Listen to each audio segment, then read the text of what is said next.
আন্তরিক শ্রদ্ধা জানিয়ে আমি একটি স্বরচিত কবিতা পাঠ করছি। শিরোনাম স্বাধীনতা, কলমে প্রত্যুষা চট্টোপাধ্যায়, তিতলি। স্বাধীনতা মানে কি সেই স্বপ্নের দৌড়, যেখানে সমস্ত প্রতিবন্ধকতা দূর করে শুধু এগিয়ে যাওয়া, পথের মধ্যে দিয়ে ছুটতে থাকা কল্পনার সেই সুদূর জীবন খাতার হিসেব নিকেশ, সেই চাওয়া পাওয়া? আজ তুমি স্বাধীন বোধ হয়, কি মনে হয়?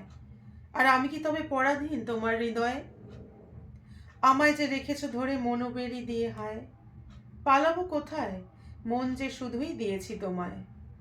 তবে কি জানো, শুধু গান গাওয়া হয়নি দুজনের একসাথে, একসাথে যাওয়া হয়নি বই মেলাতেও। আমার কবিতা শুনে তুমি আনন্দে উদ্ভাসিত হওনি, আমার দিকে চেয়ে দেখারও বুঝি সময় তুমি পাওনি। কারণ তুমি যে স্বাধীন, নিজের মতেই পথ চলা তোমার। এই বিশ্ব মাঝারে তোমার চরম ব্যস্ততায় কোনো খোঁজ নেই আমার। আমি শুধু দিগ্ভ্রান্তের মতো হাহাকার করে বেড়াই, পাতার পর পাতা অসংখ্য কবিতা লিখে যাই।